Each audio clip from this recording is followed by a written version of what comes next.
What's going on, Illumineers, and welcome back to the Madhouse. And I have a special treat for you guys because I am joined again by the only Amber Steel traditional steel song player to make Worlds. And I am joined by the one and only Shawn Leung. How are you doing, man? How's life treating you right now? Hey Cody, thanks for having me on. It's doing pretty well, honestly, doing pretty well. It's still on a break since the North American Continental Qualifiers or Championships. Um, but I'm still with Lorcana, so even though I'm quiet, doesn't mean I'm gone. And I'm excited for set seven for sure. Oh yeah. We set seven is bringing us some treats, some delicious artwork. I've got to ask, how's Marvel Rivals treating you? I've I've been off that game, but I've Wow. been on Final Fantasy VII Rebirth. I'm a big Final Fantasy fan. Okay. Um, All right. I know you're a big Kingdom Hearts fan also, so I'm a big Square Yes. Enix fan in general. Okay. So yeah, I've been on that. I don't want to go too far in, but just know I'm over there right now. All all right. Well, sweet. I've got to admit I've never actually played a Final Fantasy game, but I've heard good things. So maybe one of these days I do need to give it a try. But without going too far off subject, man, I have you here for a very special reason because I've been doing all these gameplay commentaries, been inviting people on, lots of purple players with JDRR and Mo, but I have not brought on to talk about the best deck in Lorcana, the singers, the musical winners, SteelSong. And that's why I brought you on here today, man. And recently I took one of your lists from your guide, and what we're looking at right now is Pando's guide or Sean's guide. And this is his Robin Hood list from the guide. And I took this to locals and I went 3-0 at locals, won myself some packs, and went home happy when I pulled about 5 cents worth of cards. But that's what I brought you on. We're gonna do a commentary, but before we get there, let's talk about the list. This when I know I ran something very similar there to this for set champs, and I'm going to talk about that in another video. But one thing I had talked to you about when I was getting ready to run this is, hey man, what are your thoughts on fitting Calhoun into this list? And you were a little skeptical. So what are your thoughts on the idea of Calhoun in traditional steel song? Yeah, so I think I was skeptical because of the two cost slot. We also have Robin Hoods already. However, I'm a big fan of what she can provide on turn two. She Mm, basically is a Robin Hood or budget Robin Hood, if anything, mm, and she gets the job done. Basically, it's not perfect, but she does what she needs to do. You don't need to shift her, so it's only one card. However, she is uninkable. yes. Um, if I'm going to control, usually Ursula is fine. Hmm. However, that relies on songs.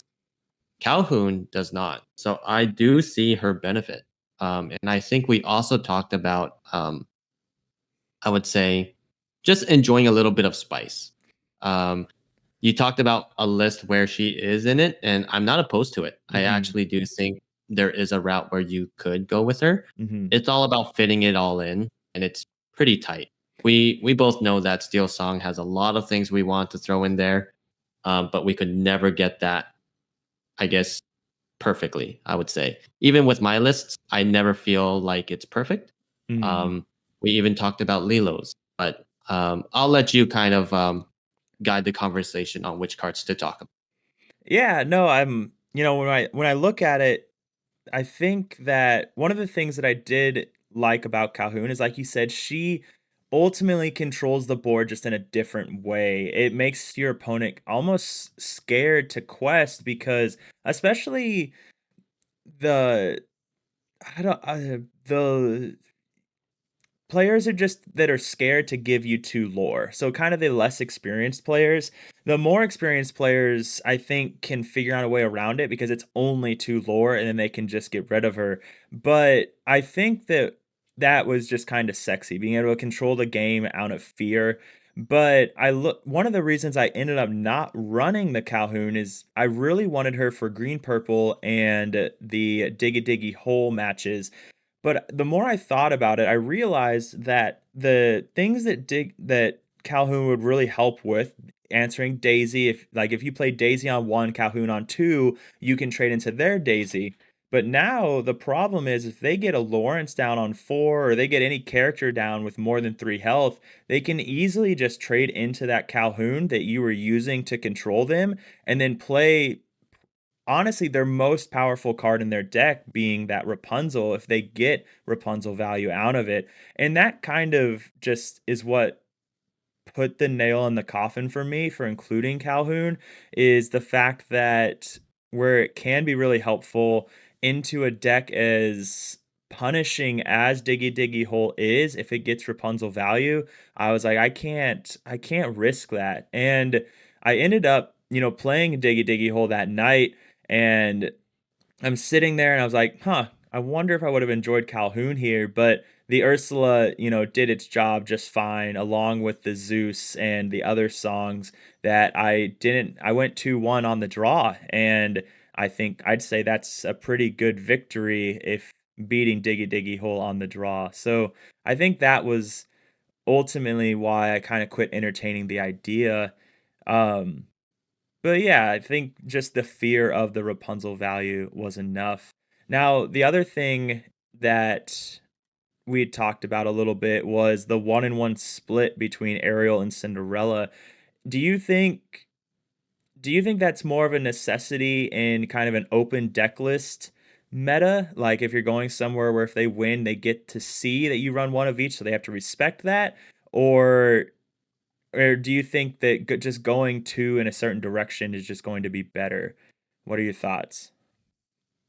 Yeah. I think I would say in a tournament or competition where they're not really too familiar with how it's going to be spread out. For example, are we going to have a lot of Ruby decks, a lot of Amethyst decks, um, and it's an open deck list? A 1-1 really puts them on edge.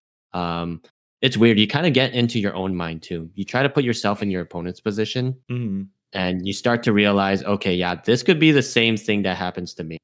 So I originally put this at a 1-1 ratio in mind for North American continentals. Um, would I lean towards two big Indies or two big aerials? That really is based off of the meta. At the Mhm. time, Sonic Warrior Aerial wasn't really respected as much, but I think people have kind of learned to play around her a bit more. Um, However, she is still backbreaking if you could kind of get her out at the right time. Mhm. I use the word kind of because you have to be comfortable with using lore as a resource. It's okay if your opponent quests another two lore, Mhm. right? Um, what are they going to do afterward? Yeah. If you know you could kind of wait that out a bit, then Sonic Warrior Ariel could be amazing.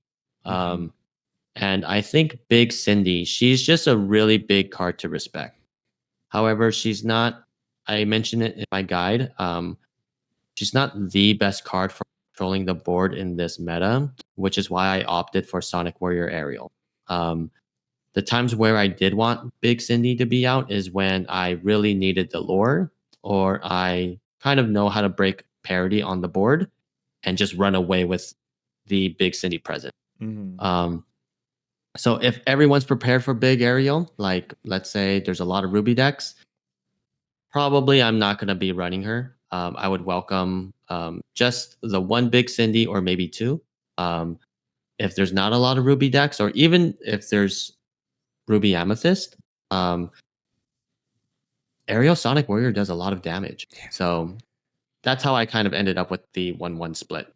All right. All right. Hey, and I like it. And it lets you also kind of be make more decisions on where you're at. I really like what you said about because I think this is a really hard thing for people to come to terms with is that the lore is like a resource for you. If I'm playing green purple, then I know that I can afford to let them get to about 10.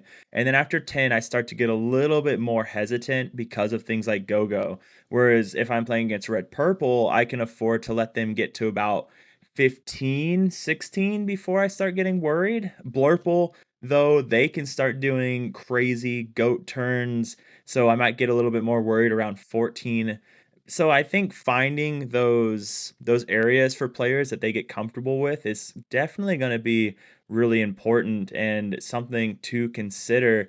And even if we look at the new red blue burn deck, finding those comfortable areas there where you need to maybe swap gears and do things a little differently. But and that just goes with any mo is as much as Steel Song is kind of that mid aggro deck, it still has the control with the songs, and you still have to be comfortable with, all right, I can play my singers. I don't need to sing a song yet. I don't need to start questing yet.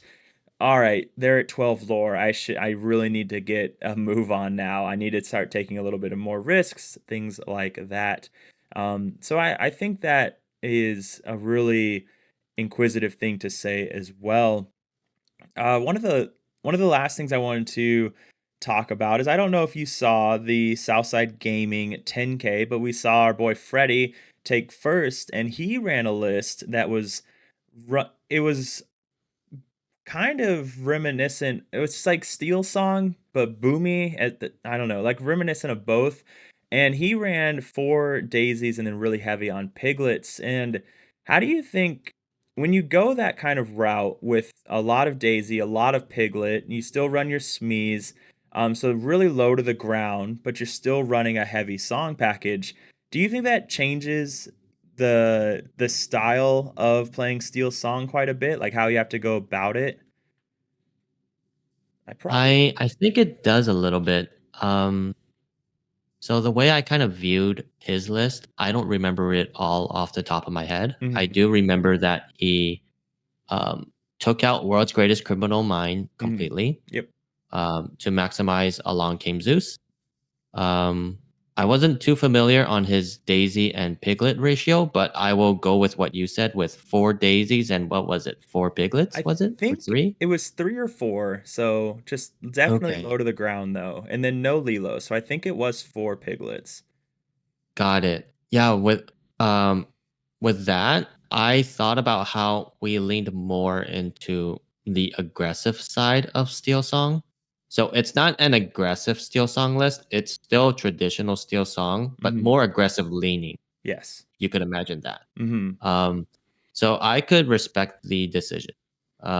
Honestly, when I made this guide and created this sample list, this was prior to the North American Continentals. Mhm. Since then, with DLC Melbourne, I do agree with the Zeuses. Um, increasing that as there's going to be less Maleficents, less Tamatoas, Mhm. and less big Sisus. So it is a meta call there. And for the Daisy and the Lilos being piglets, yeah, we're leaning on just dumping our hand, I would say. Mhm. That's what I assume.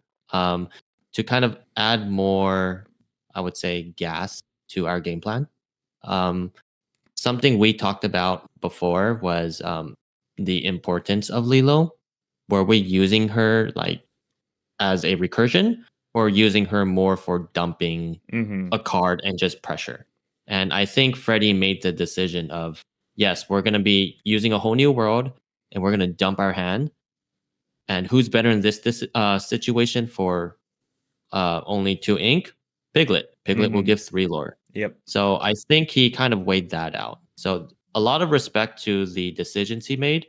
Um, I didn't see everything for Southside Gaming. Mhm. However, I did kind of, catch up a little bit towards the end of the night. Oh yeah, it was quite the tournament. Hopefully one day I can make it down there. But I realized a a common problem what am I doing? A common problem I have when talking about Steel Song is I start to get a little bit distracted. So to get to what a lot of people may have come for, and that's the gameplay commentary, I figured we'll jump into it. And the plan for this is I went 2-1, so I did win this. I don't remember if I was on the play or not, so we're about to find that out. Um, but I think it's blind as well. No, I did. He is purple steel. I knew that ahead of time because he actually needed some cards from me for the deck that he was practicing for set champs. So this is also a competitive player in our area. He already won his champion scar mat at this store actually at Safari Zone Collectibles. So it's a good match, a good player as well, and I do make some mistakes. So we have some good things to talk about, and yeah, we'll kind of just start it off. And let me know. We'll kind of pause on the mulligan and kind of look at that, and then if as we're going along, if there's anything you think we should pause it on, let me know. Everyone can see my apps. Hopefully, I think I have all PG apps, so we're good there. I don't know. Oh, I'm looking for the lore counter. That's what I'm looking for. There we go. Nope. Oh boy. There we go. All right. Let's go ahead and skip ahead a little bit. All right. We got our first opening hand. We got Naveen, Double Robin Hood, Baby Robin Hood, Let the Storm Rage On, Lilo, and Smee. So, uh, actually, let's skip ahead really quick because I need to know who is on the play here because that would have dictated my mulligan decision. Okay, so I am on the play. All right. With that knowledge, let's make some decisions. All right. So, looking at the hand, what do you think? I'm feeling pretty good about this hand overall. I think looking at it, I would send back maybe just being if I wanted to do a safe mulligan, sending back just the Naveen. Because I can use the Lilo as inked, that guaranteed Lilo and Big Robin Hood are guaranteed ink. Oh no, okay, let's slow down. I'm probably sending back Naveen, Let the Storm Rage On, and a Big Robin Hood. So sending back these three right here. What are your thoughts? Let's see. I I agree with sending back Naveen. I would send back another big Robin Hood. Mm-hmm. We already have one. Lilo can be used for extra ink. I think we want to ask ourselves, is there a specific card we might be pushing for? Mm-hmm. Like a turn one Cinderella? Are we going to go for multiple one drops? We could keep the storm, or if anything, our curve of going to Robin Hood to Smee to Big Robin Hood, we're probably not going to be using storm anytime soon. Correct. Um, so I guess to finalize, I would mulligan away the first two songs. Um, Lilo is actually optional. Mm-hmm. Um, we're going to be using her for ink. And for the storm, I tend to just like to keep it, Okay. especially if it is blind. But like you said, we're not going in blind. Um, on the off chance that we do get an Ursula, I prefer to play her over Smee. Mm-hmm. Um, so yeah, I would say it's pretty flexible, but we both agree right away. Those two cards on the left, we're Mm-hmm. probably sending them away. And I think it's totally okay for you to either not ink, send away the Lilo or not. Okay. Sweet. Well, let's see. And looking at this, okay. Okay, that was the Big Robin Hood. Okay. I don't know why I pulled the Big Robin Hood from the middle. Looking at this, I think if I was looking, so I decided to keep. So I went a little risky. I kept both the baby and the Big Robin Hood and the Smee. So hopefully we don't brick. But I think, like what you said about what are we looking for.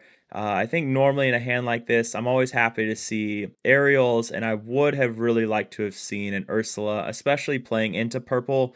The ability, that's the biggest thing with purple, right? Is just control that board early and then go to town when they don't have any bounce targets. So, but looks like we sent back four. and let's see what happens. We already saw my first play. I'm going to ink something and play a baby Robin Hood. So, all right. Probably ink the Gaston, I'd imagine. Sweet. Yep. Ink the Gaston, baby Robin Hood, and pass turn. So far, so good. No big glaring mistakes. So going into purple steel, what kind of thoughts are you having?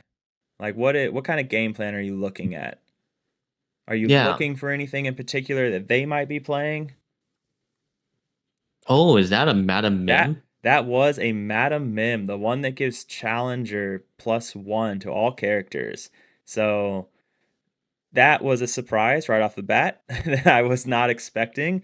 Working a lot with JDRR, I generally expect those kind of purple steel decks, and he hits me with the surprise. So, but looking at my hand, I see the Ursula. So this is where I have to make a choice of the Smee or the Ursula, and like we talked about, I go that route and Quest of the Robin Hood because there's literally nothing they can do. Off the top of my head, I can't think of anything that purple can do to give that Diablo +2 attack. I Um, agree. okay. All right. And then we already talked about Ursula versus Smee, so we're on the same page there. I hope I fix my camera angle soon, but there's a Calhoun. Oh, I'm remembering this match. There it's gonna get a little wild, so I hope you're excited. Um, all right.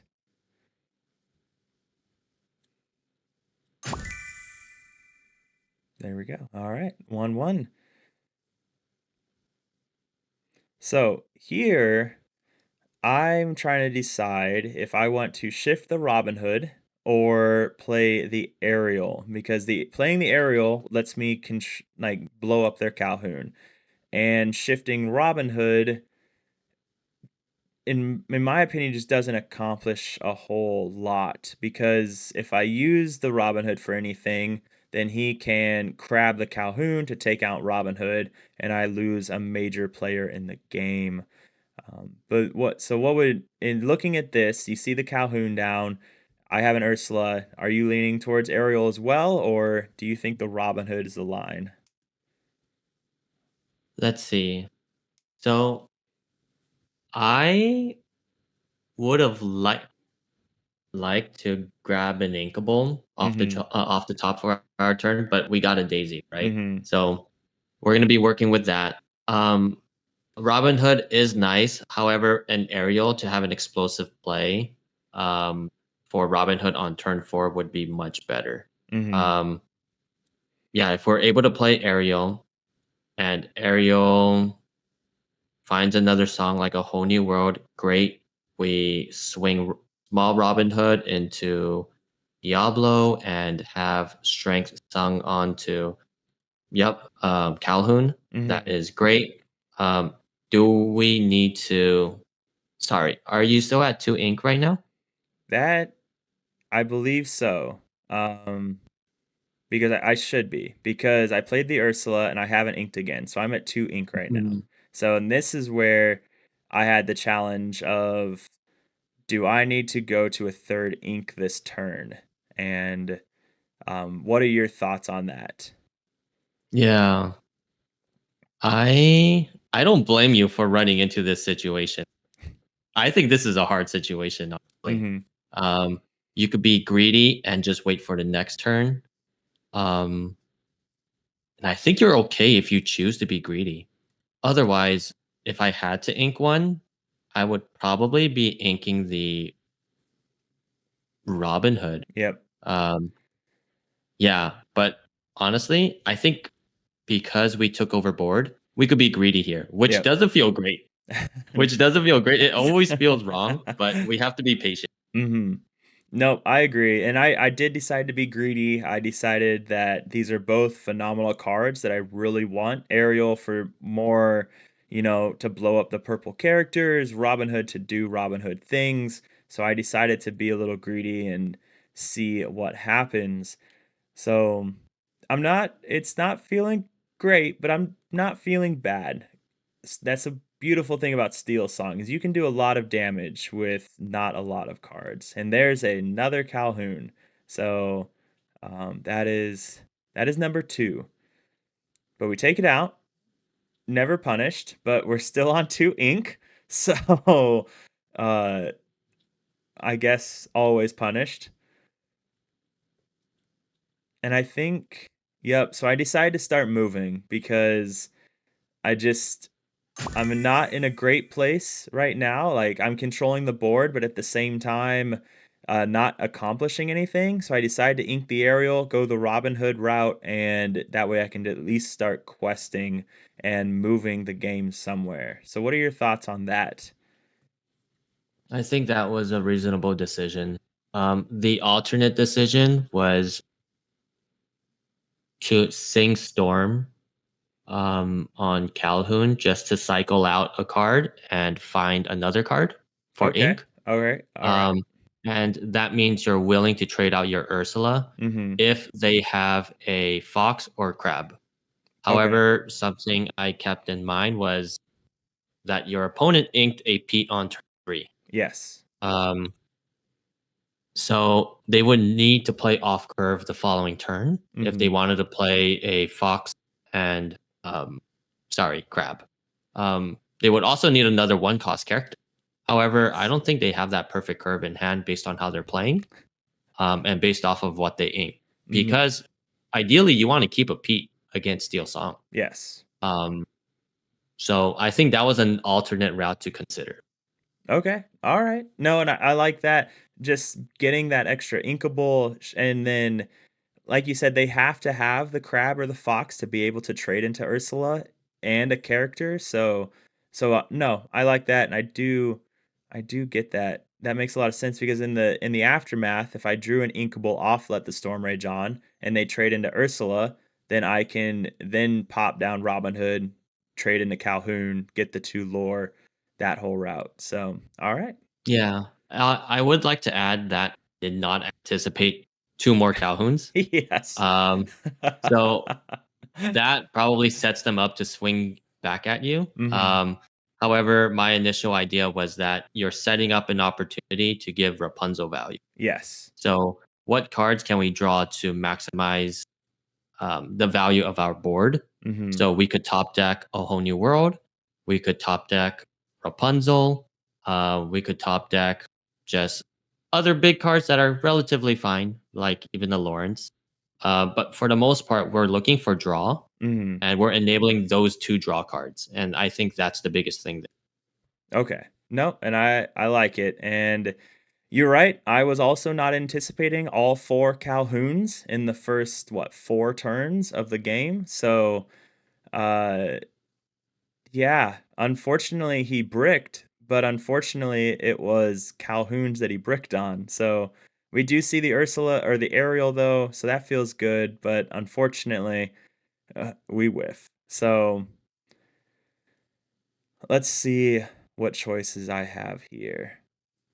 Because I have one card in hand now with three ink. I have a Let the Storm Rage on, and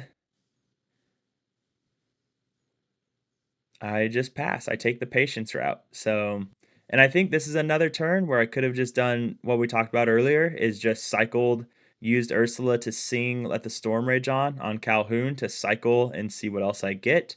And I think that would have been a good option as well there. But, but yeah, Can I add on to that? yeah, by all means. Yeah. If we sang Let the Storm Rage on Calhoun, um, it might not be the best call. Okay. I think just because we're really banking on a whole new world. Mm-hmm. If we grab a Rapunzel, I don't think we could really do anything with her unless we decide to start questing with everything else and bait a trade. Mm-hmm. Um, so I think the storm might be a bit risky. However, perhaps questing with Daisy, forcing a trade, Mm-hmm. might be beneficial. Just so we do top deck a Rapunzel, then we're 100% going to be getting that value with Robin Hood afterwards. But I also respect not doing anything. Yeah, and Um, I think that was also one of the reasons I didn't quest is because I'm still on 3 ink. So, um, yeah, so even if I had top decked the Rapunzel, I would have been in a bad position because I wouldn't have been able to actually use it. So, yeah. so I think, I yeah. Go ahead. Oh, go ahead. I was gonna say I agree because one, not gonna lie, I did forget you're at 3 ink, but also holding that storm enables you to dig for more ink the next Mhm. turn. Um, we could storm right now and push for 4 ink, but I think it's doing more damage on the board for us than good. Okay. So I definitely respect this play. It's reasonable. All right. Sweet. Well, let's see what happens. He plays a fifth Calhoun. No. There's a second Pete in the Inkwell, so that feels pretty good for us. And we've seen Elsa, so that's fun. But now we have a good target for Let the Storm Rage on. So that feels pretty positive. And passes and Lilo. All right. Give us something good. See, imagine if that would have been a Rapunzel. Mm-mm. Even then, though, that necessarily because I needed an inkable. So interesting position. It should always be, yeah. So we take that, and hey, there's the Rapunzel, of course, at the wrong time.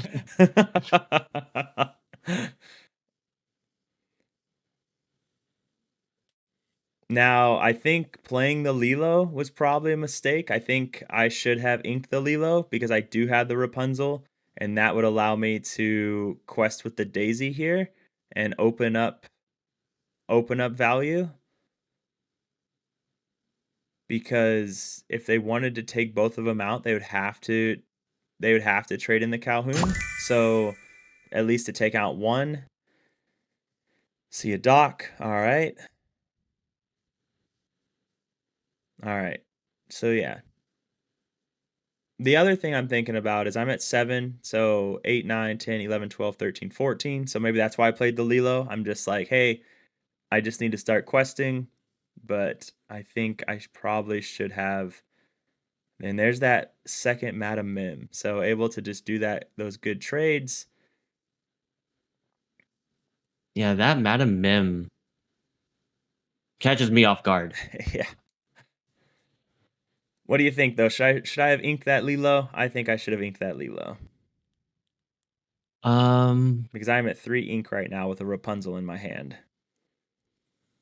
I think if you're really trying to n- have the best board pressure, playing that Lilo is fine. Mhm. However, it leaves us open to bricking if we draw an uninkable. Yes. If we do draw an inkable, I think it's probably the best case Yes.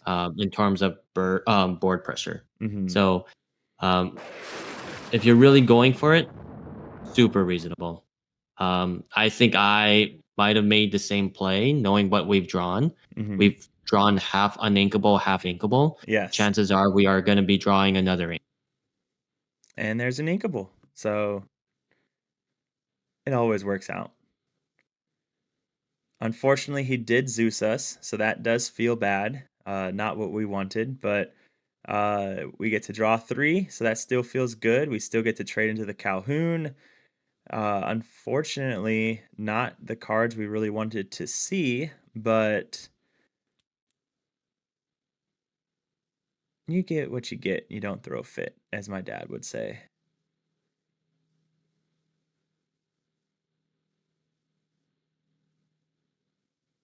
And then probably just quest.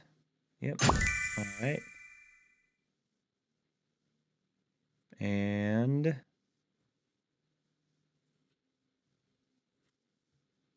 pass turn? Question mark? Yep. All right. So this isn't, in my opinion, this isn't a terrible position to be in still. I'm still showing a nice sized board that can quest. He does have three cards in hand. We don't have any idea what they are, but there's five, so probably else. Is that a Robin? That's a Robin Hood. Okay. So now there's a third Pete. So, but now we know he runs the Robin Hood shift target. Another Rapunzel, which feels pretty good. All right. We're on 4 ink. Just even my inkables just feel super rough. If I would have gotten a 2 drop, it would have made this turn a lot easier. So, but we get our Lawrence down. Inkapete, and I think probably Sing Strength to take out Mim here.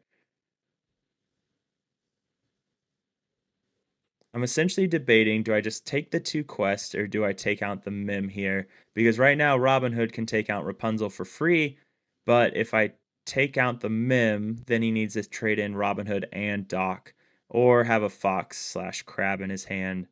So what are your thoughts? Take the quest, go to 13, or use the strength to take out the Mim? Let's see. Can we pause this real quick? Yeah, let's pause it. Let's see. Let's see if I can go back a little bit. Madam Mim's buff allows Robin Hood to take out Ursula. Mm-hmm. After he takes that damage, he'll have 5 health. Even if you slap everything onto the board, Mm-hmm. you're not going to be able to deal with them. Correct. Um, so with that said, I think it's reasonable for you to strengthen the Madam Mim. If you had a stickier board or more cards to just unload um, and take out the Robin Hood with strength later on, that's totally fine. Mm-hmm. However, we also have a Rapunzel in, Correct. right? So that is perfect for Lauren Mm-hmm. to swing into Robin Hood afterward. Correct. So I think this is a reasonable play. Okay. And okay. Yep. So that brings up an interesting, yeah. Okay. All right. So we see a genie. So kind of immediately, not really. Okay, double genie. That was a nice dock for him. All right. So here I assume he's just debating, do I quest or not, or do I take out Ursula? It looks like he takes out Ursula. So goes to 7. And now we have great Rapunzel value.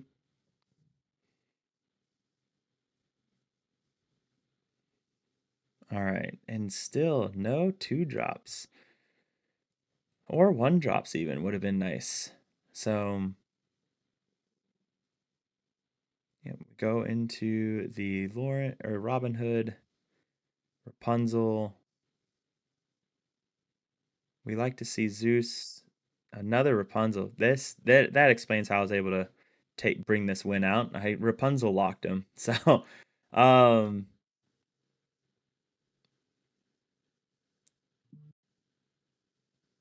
I wonder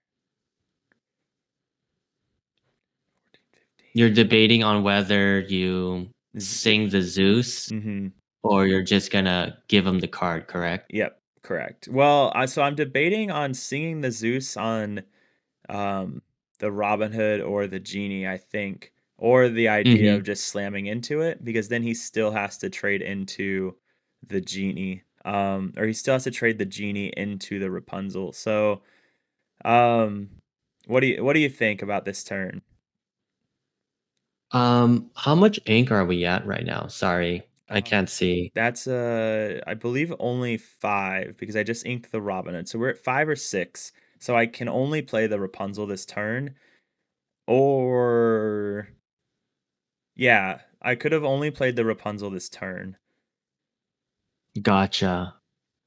I there's two lines. I think you could swing into Robin Hood. Mhm. However, the card he draws is most likely going to be, I feel, a crab or a fox. I haven't seen one yet. Mhm. Um, so that means he gets to do a bounce play.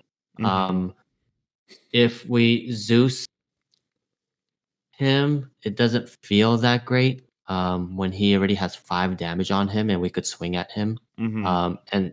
And like you said, we'll force their genie to not quest and have to swing back. Mhm. Um, if we do sing Zeus, we would ideally sing it on a genie. Um, if the opponent doesn't have a bounce back Robin Hood, that's totally fine. We're gonna use Laura as a resource and let the Robin Hood swing. Mhm. Um, so I think either of those could be fine. If anything, I might have actually just swung. I think Okay. I might have just given him the card. Okay. Um, I think we prevent him from getting 4 lore next. Um, if we sing, we're preventing him from 2 lore. Mhm. Um, but I don't blame anyone for taking either route. I would Okay. say. What justifies it might be my concern for a crab or a fox. Yep. Okay. And that, yeah. And I think looking back, that I do agree. I do like talking it out. I do like the idea of just swinging into the Robin Hood because that does, like you said, force the genie to trade in. Um, Whereas right now he's in a world where he could go both genies into Lawrence, only loses one genie, and then Doc can quest bounce crab. You know, just there's a lot of different options or bounce with Fox, and I don't know. There is a lot of options, and I think taking out the just swinging in might have been a good idea. Because there's the crab, so gets that easy trade. So I guess he accomplishes the same thing that we were trying to prevent, Mhm. in that that's unfortunate that he had both of those. So, all right. Well, now we can start laying down characters at least because we're at 3, 4, 5 ink. So I'm not too worried about getting Pete down anymore because we just saw. Oh, we're at 6 ink right now. So, but I'm not too worried about getting Pete down anymore because we just saw strength and he's top decking and he's already down 1 strength and 1 Zeus. So, um, at this point, he's questing for 10, 11, 12, 13, 14, 15, 16. So I just quest for 2 because currently I'm currently in a position where he has to not quest to take out Rapunzel if he wants. Because if I go to 13, 14, 15, 16, 17, 18, 19. So I guess he's technically winning the race if he was to quest out here, actually. So let's see. All right, so he decides to do that. I wonder if this is the match I lose. I don't remember. I just know that I lose one. So we get the Rapunzel value here for sure. Trade into Crab.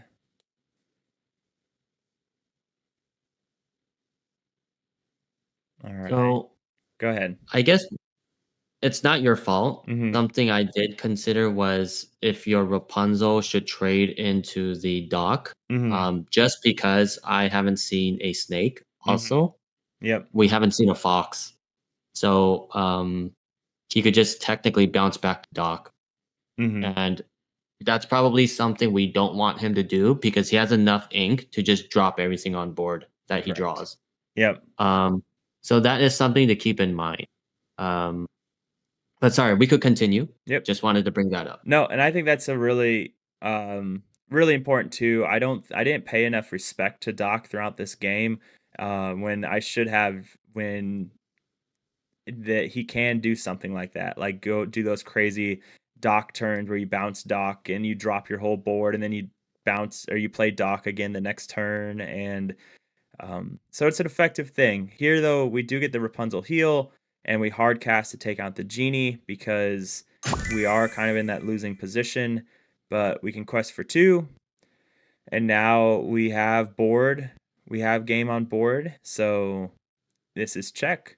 Put the dice on the Smee. Come on, do it. It's okay. I run into that all the time. Mm-hmm. Um, I'm glad my opponents understand that anyone could easily forget. So, um, I am confident your opponent is fine with that. Come on. There we go. There we go. So I also forgot my dice on this day. It was a wild day. So, all right, Gantu. But unfortunately, Gantu is not what he wanted to see here. So, all right, makes the trade. We're okay with that. So he's at 14. He goes to 18, 19. So he needs a goat. So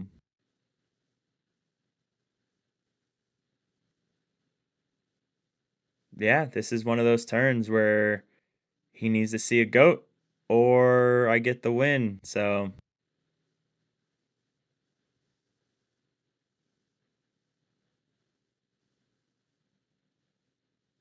all right, so now he needs to see 2 goats. He has 1 in hand,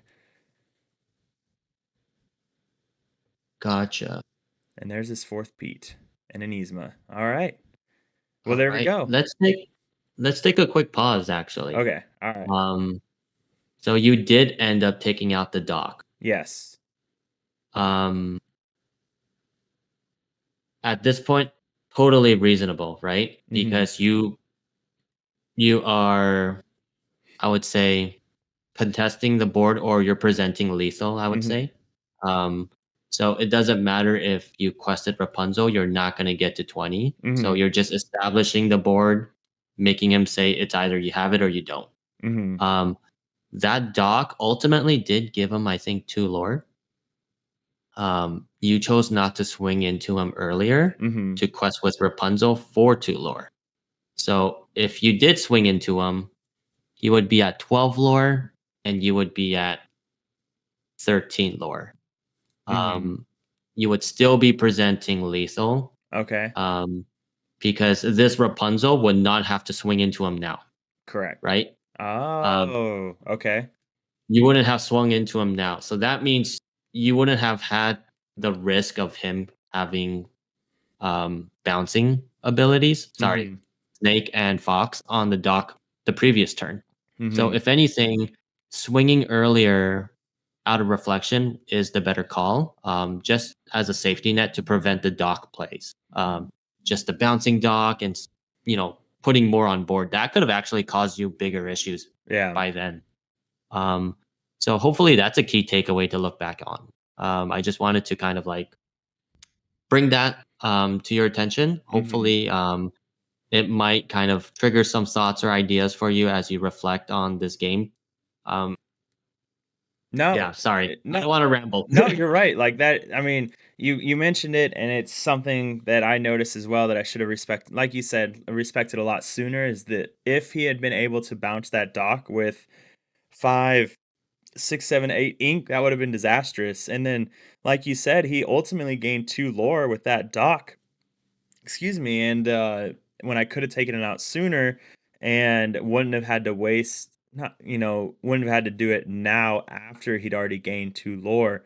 So I think that's a really important takeaway where the game got really close simply because of choices I made. Again, thinking 3 turns ahead or, not necessarily misplays, but plays I could have made better, like removing this dock earlier.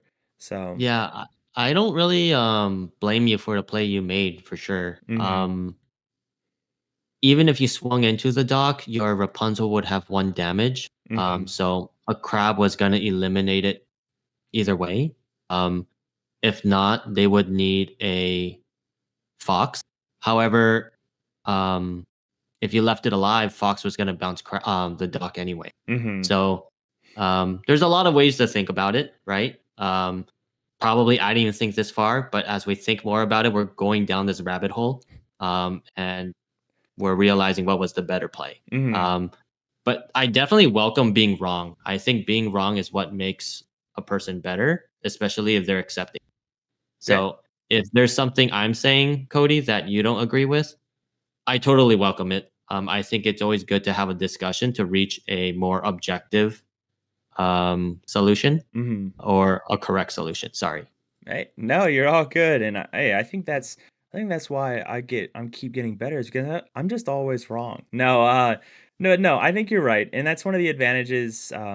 I love I remember when I used to be able to watch streams more often, Wonderland would stream playing open hands against Sky, and that was always really good to watch because one of them would make a choice, and then the other would be like, "No, don't like, why would you do that?" And they'd question each other back and forth and talk through their decisions. And there's so much to gain from that, and exactly from being wrong, or maybe you're not looking at it from this point of view, and it only makes both players better. Um, so yeah, I definitely agree.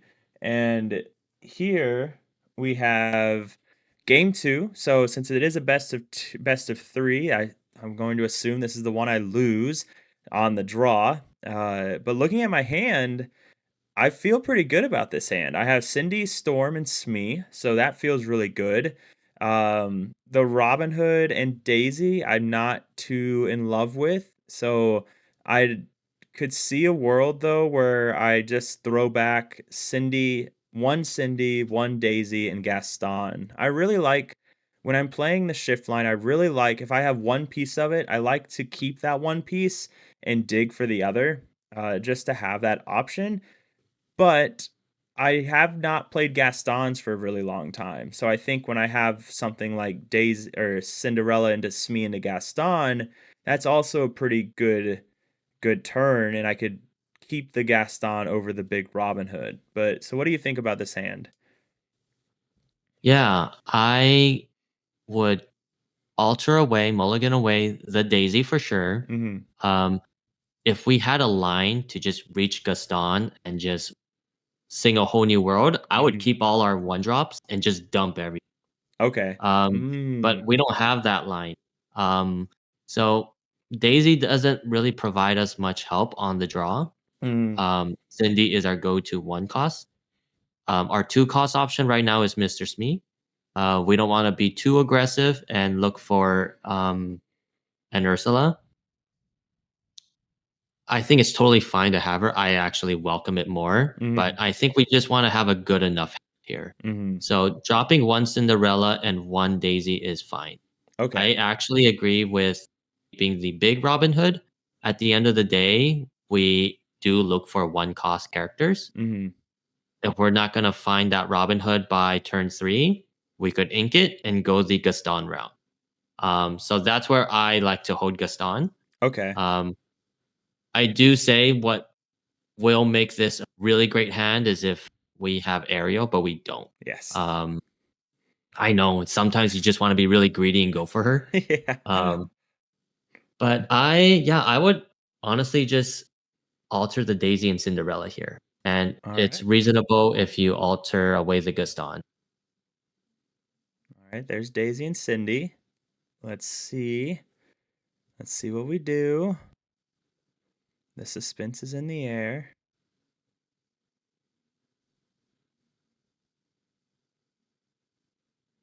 All right, so we do send back the Gaston for that Robin Hood hope, maybe.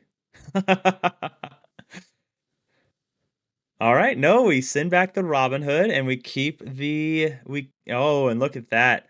Never punished. We sent back the big Robin Hood, the Cindy and the Daisy. We saw a two cost Ursula, the Ariel, and a whole new world coming out of it. So my hand, I feel pretty good. He plays a Diablo on one, but this is sexy. I am extremely happy with this hand right now. Um, Honestly, you were really rewarded for sending away that big Robin Hood mhm, because I think the whole new world was the last card. it was, yes. Um, so you would have had Ursula and Ariel. Either way, it would have been great. Mhm. The Oh yeah. whole new world just opens that complete line for Gaston. Mhm. Um, so yeah, let's just see how this plays out. I remember this loss now, and I remember the turn that I believe I lost it. And so we draw. I forgot to draw, so we draw this a second whole new world, and that's never fun to see. But that second whole new world ends up.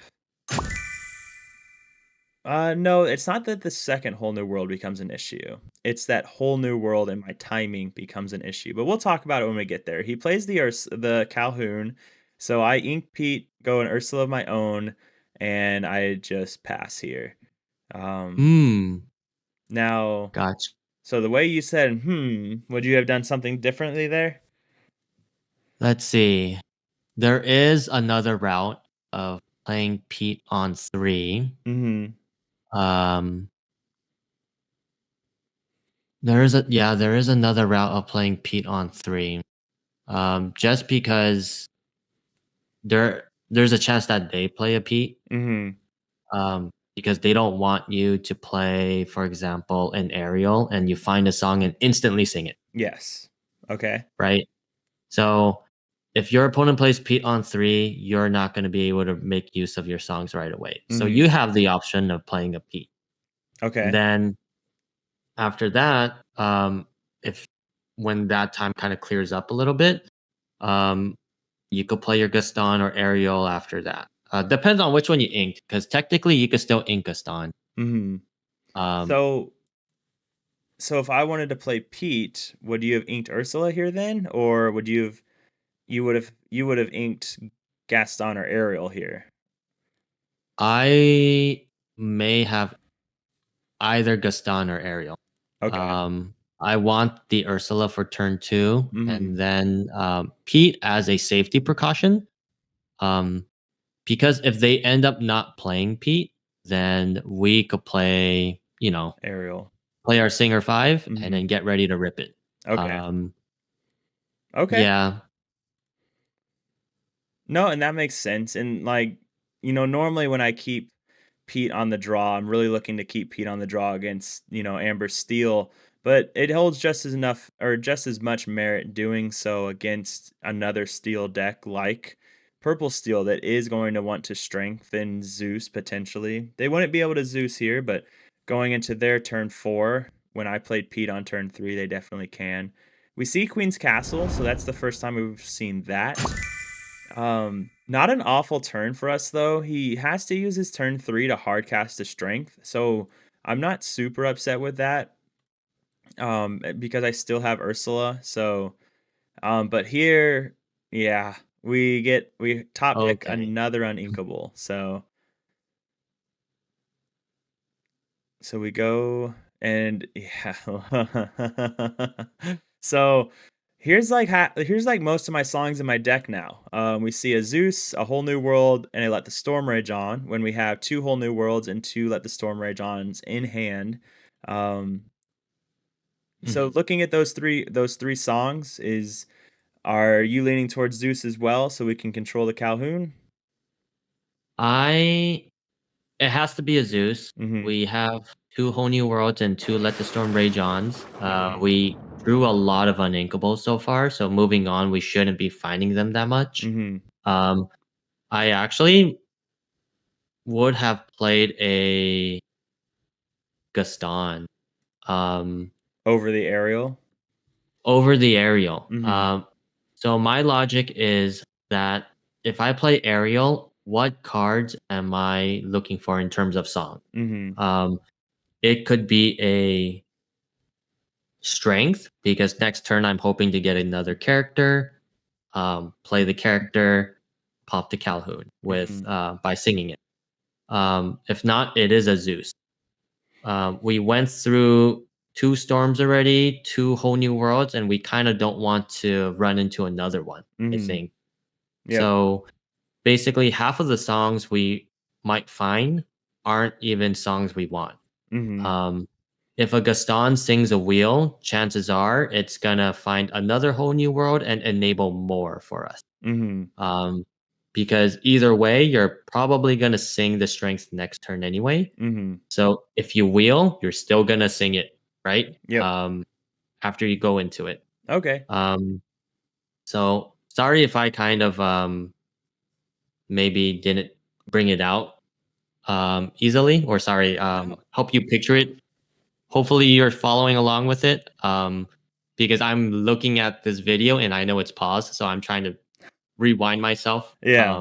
and refer to it. No, and Um, I think you're right because that Gaston Ariel again, it I got lucky that I saw Zeus, but again, I have 50-ish cards, 48 cards left in my deck, so the odds of seeing one of the Zeuses or strengths are not the best. So Gaston, knowing I have to sing Wheel soon, at least trades into a Fox, trades into a Calhoun, most of the things they'd use to take it out. So I think sometimes we like to get tunnel vision when we have an aerial, play the aerial, so we need get songs when we don't really need them. So I think that's really good insight as well.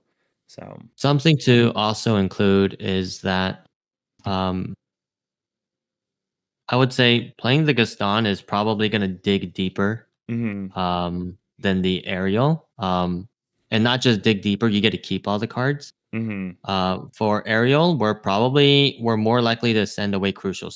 yes, Um, Gaston, we at least get to keep them. So mm-hmm, even though we draw into another Let the Storm Rage On, if it was Ariel, we don't really want that. mm-hmm, Um, if it was Gaston through a whole new world, great, we get to keep it. Um, so that's another thing to consider. And you make a great point that Gaston gets to trade into one of their characters. If you did not find that Zeus, um, that Ariel is probably not going to do too much with that Calhoun now. yep, Calhoun is pretty annoying here, and we could see how annoying it does get mm-hmm. in this matchup right now. All right, all right. Well, let's. I think this next turn is my turn where I do silly things. So, all right. So, here I use Let the Storm Rage on, and we draw Zeus. I know that he is on a dock list. So, 2 cards is actually a lot of cards for his list or for his hand. In retrospect, I think that I should have just inked my Smee and played Whole New World here. And because I still had a readied Ursula, and I would have had 4 ink to do with as I please. Um, Instead of using my entire turn to take out Cynthia Calhoun, while he only has 2 cards in hand.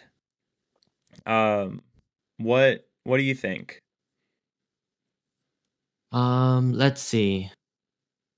So we used Double Storm to take out Calhoun, and Hmm. you said you would prefer to have inked a Smee, you said? So I top decked the Smee, and then so the Mhm. Pete and the Zeus are what I got off of Let the Storm Rage on.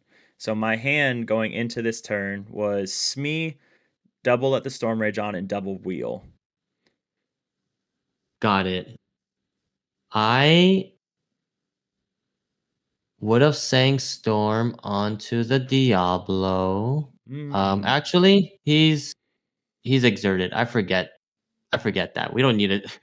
We don't need to do that unless we know we're gonna wheel it away. Yeah. Just to kind of mill him one card. Hmm. Um, let's see. Good swing, and after we swing, we could technically swing into the Diablo, but maybe not right away. We could do it after we wheel, Hmm. unless we're really making him dump the card. Yeah. Sorry, I'm rambling back and forth. I think I would swing. I would ink the Smee. Um, I would sing. No, sorry, Cody. I'm like going back and forth You're here. fine. No, this is good. Like let's so this there we go. So this is my hand going into the Yeah, turn. So, got it. We could sing Storm with Ursula. Draw a card. Um, I think it's totally fine if we did end up playing Smee. mhm. Singing Storm We're gonna draw another Inkable. Most likely, it's gonna be a character because we drew through a lot of songs. Mhm. Very likely, it's gonna be a character we could play. So Sing Storm onto Diablo. They're gonna draw a card. Um, Depending on the card, we could play it and inks me or ink that card and place me. Mhm. After that, I would sing a whole new world with Ariel Mhm. and let them just get the trade with Calhoun. Mhm. Sadly, if it was a Gaston, you could see that they don't have a really great trade. Mhm. I think this is a situation where we could look back and realize that Gaston might have been better here. Yep. Um, and I think that would have been my play. Okay. So, No, mhm, I like I said, I definitely agree that I did this turn wrong, and I knew that essentially as soon as I did the turn, I was like, "This, I should have done this differently." So we slammed down the Pete when I probably should have slammed down the Smee and not the Pete. Because what's he going like if he hard casts a Zeus, we don't really care about that. So it turns out to be a really awkward turn. He gets to trade into the aerial anyways. So now I don't even have a way to sing Whole New World. And mhm. now we're just in a bad position because we're here with three uninkables and I have to hard cast uh I'm gonna end up having to hard cast a Whole New World. So Gotcha. Is it okay if we rewind that last turn real quick? yep. Um, so when you played Pete, I know the turn kind of played itself out and I saw what happened. Mm-hmm. Um, but maybe we could talk about this to explain maybe why Pete wasn't the call. Okay. Um, so I think Pete may not have been the call because Pete doesn't really stop too much, like you said. Mm-hmm. Um, it's only going to stop a Zeus. So that's one kind of card that they have. We don't know how many they run. Mm-hmm. Probably 2 to 4, right? However, that Diablo staying up opens them up to having more cards that could stop us, which are Crab and Fox. Mm-hmm. Um, so that's 8 cards they could potentially draw into that will stop them. Mhm. Um, even if we clear them out, um, on their turn, they're gonna ink something, and they're gonna spend hit 5 ink, and Elsa isn't really gonna do anything to our board. Mhm. Um, so if they were gonna go the Elsa route, they're gonna have to have Fox and Crab. However, they're gonna need to play a 2 cost or 1 cost character and bounce it back for Fox. Mhm. Um, so I think just playing the Storm minimizes their outs to the situation. Um, Ah, right? okay. It minimizes the outs to their situation. If you stormed the Diablo, there's no card, um, or there is a card, but it's unlikely. They need Mhm. to have a Zeus. Yeah. I don't think they're running Smash. It needs to be a Zeus. Mhm. Playing the Pete means they could play a Crab and a Fox. Yeah. So that means Mhm. there's more card options for them to respond. Yes. Um, so even though we did see the next round or sorry, next turn play out, Mhm. hopefully this kind of helps you out here. Yeah. Um, Well, so the other thing to keep in mind too is so they play a crab, right? And if I played the earlier turn differently, like not using let the storm rage on Calhoun's and taking out the Diablo, they wouldn't even have a Diablo 2 crab in this turn. So there's that mhm. as well. So Yeah, they wouldn't have a Diablo 2 crab. They would crab the Calhoun. mhm. Um, Calhoun could take out Ursula. However, if you went the Gaston route, she still crashes into Gaston. So Mhm. you're still gonna threaten one a slower board state for them, Mhm. and two, yeah, you're gonna lose your singer, right? Mhm. However, you could still hard cast and you still have an Earth. So Yeah. it's you still have an out, I would say. It's not all over yet. It's not all over yet. Mm-hmm. Because I'm on 4 I'm on 3 ink. No, 4 ink right now. So I'm on 4 ink. Play the Lawrence. I probably take out the crab here, I think is what I'll end up doing. There we go.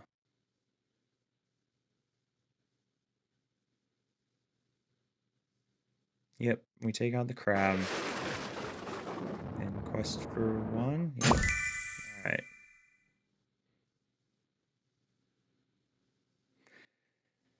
And he's on 2 cards in hand. Plays a genie, still on 2 cards.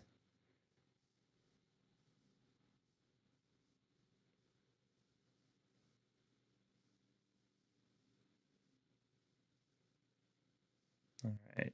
Takes the Smee out. There we go. All right, no more Smee. And here, yeah.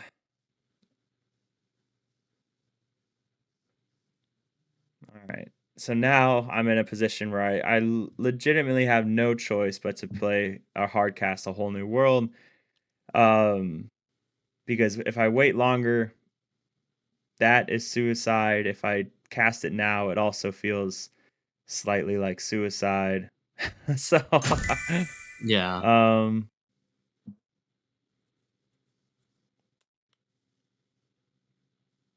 all right. Oh, so I do wait. Jeez Louise. So I just passed with 5 readied ink, and I think this is where he let's see what he does. Plays a dock. Yep. So we can see how it kind of all unravels at this point. A lot of different things I could have done. These whole new worlds. Yeah, yeah. I don't know. It's not it's almost it's at a thing like even if I would have hardcasted it last turn, like it's something that I should have sang like 4 turns ago at this point. So, but now I Mm. hardcast it, which feels silly because I should have hardcasted it last turn anyways. But Yeah. um, all right. So we can get a Cindy down, and we'll see if I take out the Calhoun here, and I do. So, and then I probably don't quest with Lawrence here.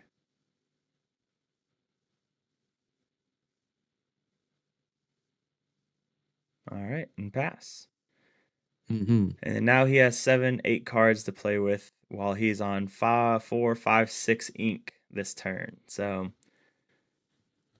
rough. Rough, rough, rough. I put myself in a very bad position. Well, I think. Mm, well, I don't think here. Not to be super blunt, Hmm. but we know where the mistakes were made. Yes, Um, exactly. so there's nothing really uh much to Hmm. beat yourself up on. It doesn't sound like you made a very niche mistake here. It's a very obvious one where you could easily correct it. That's what I'm Hmm. trying. Very correctable mistake. I assumed he was going to play Elsa there. That's why I exerted the Cinderella. But no, I think you're right, and I think that's a common mistake that we see a lot of Steel Song players make is that They um they either worry too much about controlling the board or they're afraid to hardcast wheels and it comes in to bite them. But looking at this board, um I am on 5 ink, I believe. Now I'm on 5 or 6 ink. So there's 3. Oh, I'm on a lot of ink actually because I can drop all of these characters. My player is being really slow right now, and the Gaston. So I can strength the Robin Hood, which is really impressive. Yeah. So, Yeah. and I think at this point I just need to start I think okay, so we do quest the Lawrence. And then let's see if I quest the Cindy. I think I need to because if he's taking out cards, then he's not questing, and I don't. So I think I should have quested Mhm. there. Because I don't have a lot of songs left in my deck, anyways. I've already casted. I mean, we see two strengths there. There's all my Let the Storm Rage On. We've seen now, so I think I should have quested there. I agree. Mm-hmm. Yeah. We two whole new worlds are in the discard Mm-hmm. and one's at the bottom of your deck. Um Cinderella would also be bait for you to get some Rapunzel value possibly with Mm-hmm. Gaston. Yep. Um All right. So let's there's see what five, happens here. and he plays the Elsa anyways. So we'll see what he exerts.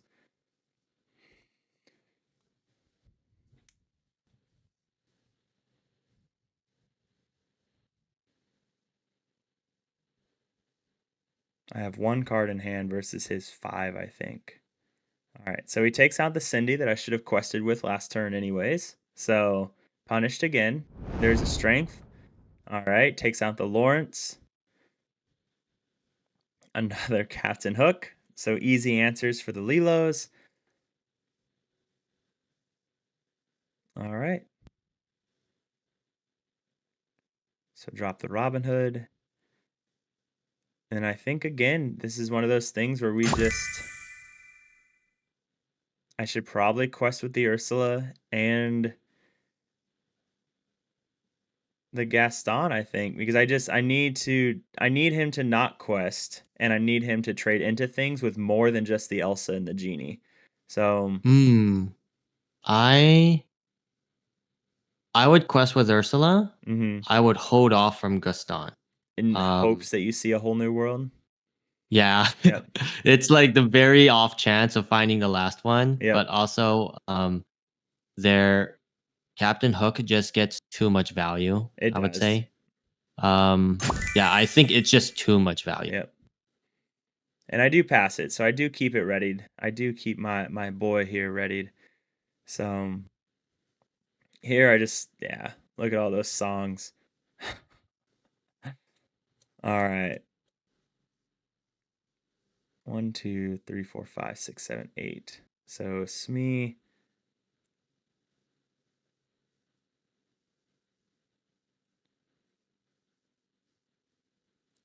Looking at it, I'd imagine just Captain Hooks into Lilo's,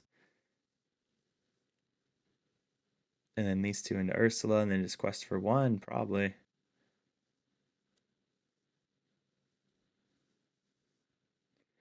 Then again, 10, I'm at 10, 11, 12, 13, 14, 15, 16, 17, 18. He's at 8, 9, 10, 11, 12, 13, 14, 15, 16.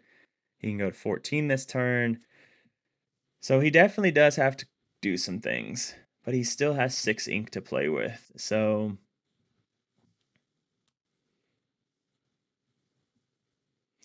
Hmm. What will he he's thinking it out. Elsa takes out the Lilo. All right. Exerted 3, I think. No, 5. Okay, so Bell takes out the Lilo, takes out that, quest for 3. Yeah, so I think it's bad news bears at this point. Let's see. Let's see what I top deck here. Hopefully the grab your swords I don't run, but it is not. So, um and unfortunately, all we can do is draw 1 off of our Robin Hood with the Rapunzel. So we'll go to 12. Then we play Rapunzel to draw 1. Strength. So we can take out Belle now with Gaston.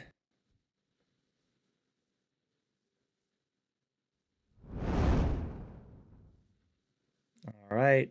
And then 12, 13, 14, 15, 16, 17, 18. All right. We're fighting. We're fighting to stay in it. I just don't think, Yeah. well, we know how it goes. So there, yeah, there's that. Pete and Gantu is pretty much the nail here. So yeah, it comes down to, I think it was turn 3 in when I didn't, and here I'm talking about turn 3 not playing the Gaston, which would have opened up, some really positive things, not playing wheel sooner, not hard casting wheel sooner. So a lot of those smaller decisions, and a lot of it that had to do with getting tunnel vision on playing aerial when I just didn't need to.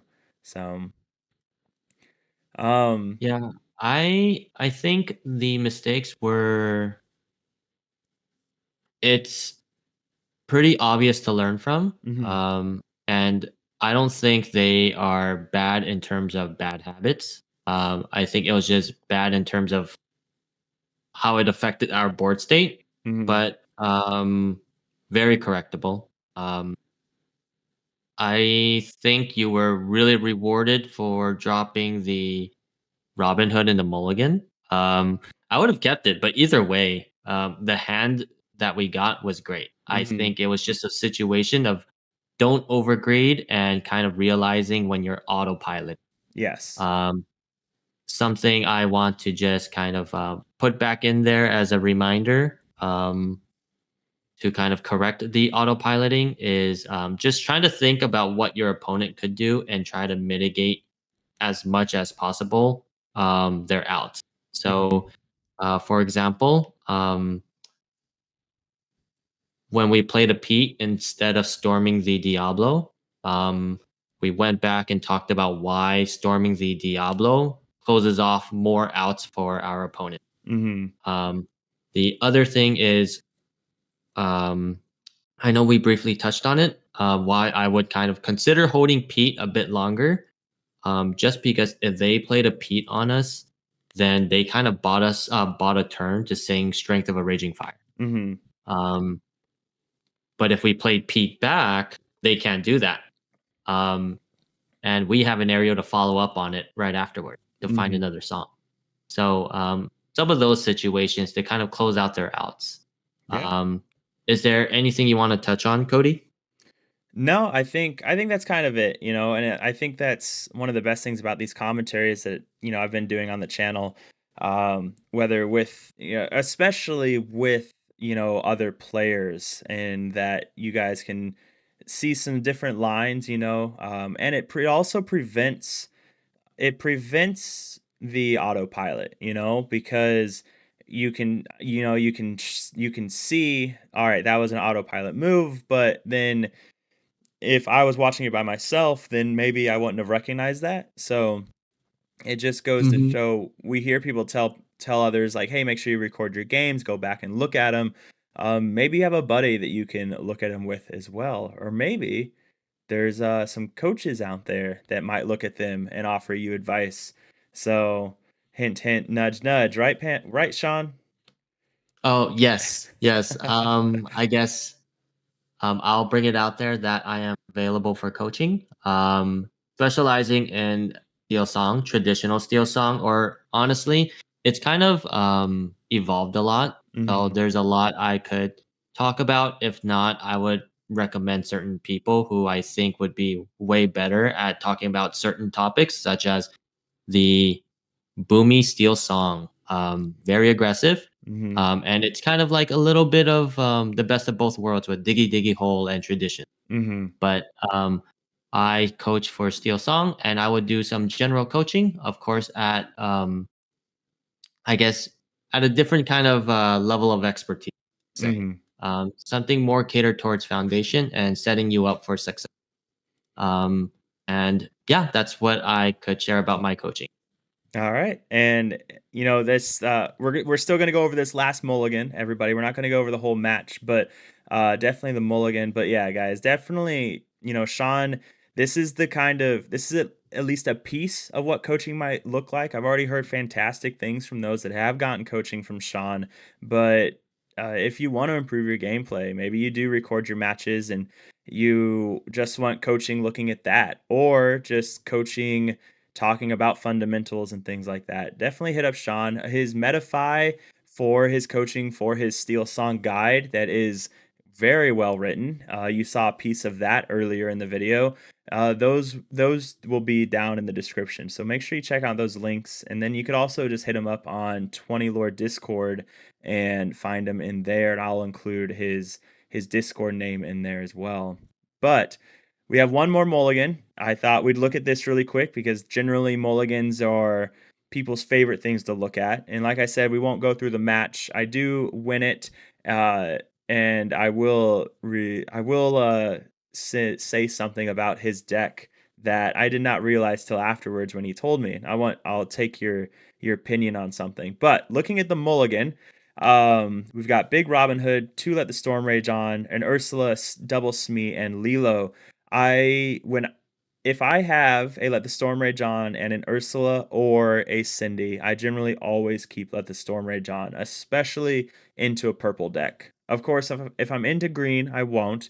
But so looking at this, I most likely am going to keep the Ursula, the Let the Storm Rage On, the Big Robin Hood, and probably a Smee or a Lilo just for the ink, and send back 3 cards. Um, so what do you think? I would keep the Ursula, Mm-hmm. Let the Storm Rage On, and Big Robin Hood. Mm-hmm. I would actually send everything else away. Okay. Um, my logic is that I am really looking for a one cost character. Yes. Mm-hmm. Um, I think sending back 4 cards is much better than 3 cards. Mm-hmm. I do have my turn 2 play already. Um, and if anything, I do want to find an Ariel Mm-hmm. as another out. Um, and yeah, I think I will leave it as that. There's nothing too much to say about that. I think Okay. I'm just being a bit more selfish, looking for the one. Um, can't remember the math off the top of my head, but if you're mulling about 4 cards, Mm-hmm. and you have about 10 cost, I think the chances are pretty good. I don't Yeah. want to give a number, Yeah. so um, someone will need to fact check me. Yes. But I did end up sending 4 back as well. So I did put caution to the wind and go to town with that. And we'll just kind of look at how we get rewarded. And bam. So we see our 1 drop, we see Ursula and 2 songs. So plenty of inkables, plenty of ways to control the board, and a shift target on turn 3. So that is the mulligan for that one. But one fun thing about this opponent's deck that I did not know, and is he is not running foxes, and he is not running snakes. He is also not running goats. So it is a very off meta purple steel list. With that being said, it is there ever a point where you're playing a deck like purple steel or amber steel or anything that you would just be like, you like, so for example, this opponent, you've played two games now, would you have ever assumed that, okay, he must not have snake, he must not have crab, like I would have seen at least one of them by now? Or do you always play cautious that he might have those cards? I think after this many games, or if not this many games, if I go through half of the opponent's deck with a Honey Worlds, Mm-hmm. it's either they're very unlucky or they're not running. I Yes. think actually that's something you could kind of keep in mind. Playing a whole new world, you get to go through their deck much quicker. You Mm-hmm. get some info on their list. Um, yes, maybe they're running the one of, but at a certain point, you kind of just need to make a judgment call. Yeah. Um, sorry if that's not the best answer, but you got to just go with your gut feeling sometimes. Um, and kind of put the pieces together. Are they playing in a way that they could benefit off of a fox, Mm-hmm. off of a snake? Why are they making certain decisions? And piece it all together. Sorry if that's No. too nitty gritty No. or not nitty gritty, too spread out or scattered of an answer. No, I think it's a good answer, and it's something that I've been contemplating since, this match and thinking about, and it reminds me of something that I saw on stream one time that it was at one of the DLCs that I'd never done before that I do quite often now, especially because I play Whole New World, is after game one, before they shuffle their, or like before it's over, I will ask to see their discard pile. And I will ask again in game two because I'm doing that simply almost turning it into an open deck list at that point and to see, did I miss something? Is he running something that I didn't see him throw in there with Whole New World when he discarded cards, things like that. So um, just taking every bit of knowledge that I can, um, because Whole New World's awesome and allows us to be able to do that. So, but Shawn, that brings up kind of most everything that I wanted to talk about. I want to mention, of course, you have your Metafy. I have that up on the screen again with your awesome guide, your coaching, and everything on there. And I mean, there's tons of things we could talk about, but if only we had all the time in the world. Is there any last minute thoughts or things that you wanted to add before we kind of sign off for the evening? Yeah, yeah. Well, I want to thank you for your time, Cody, and for having me on. And apologies again to the audience if what I'm saying doesn't really make sense, because I'm having trouble getting certain words out.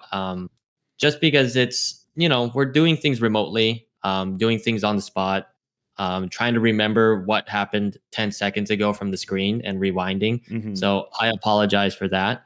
And again, thank you for having me on, Cody. And if anything, for people who want to pick up SteelSong, um, I don't want to discourage anyone. I just want you to know that the deck takes practice. Um, a lot of people talk about what's an easier deck to pick up, what's brainless, what's super complicated. I will say Steel Song is more complicated than you think. You could pick it up and get some results, but to master it really takes some time to count cards, um, get an understanding of what your opponent is doing. So you have like a general list or shell in your mind, and kind of just playing all around that. You're playing around variants a lot. Um, Other than that, the guide is just about done. I just need to finish up the Sapphire Steel section. Um, I will be collaborating with Elias on that. I do have a sample list of his at the very bottom of my sample lists. Um, in addition to that, if anyone ever has questions for Steel Song, I'll try my best to answer it. If not, I'm pretty confident you guys could talk to Cody. He's a very, very, very invested guy in Lorcana and the Steel Song community. Um, Outside of people's plays, I make mistakes. He makes mistakes. I think I could vouch that he's a pretty knowledgeable guy on Steel Song in general. The meta could change, so don't be too set in stone on how to play Steel Song. Be very critical about the way you approach playing Lorcana and have some fun. Um, so just wanted to put that out there. And Yeah, that's it. I don't want to ramble. Sorry, I tend to ramble. You're good, man. Well, I can't say anything to top that. So, ladies and gentlemen, we're gonna end this as we always do. Shawn, thanks for coming on. We appreciate you more than you know, and thanks for representing Steel Song. But with that being said, ladies and gentlemen, remember always stay happy and healthy. Until next time.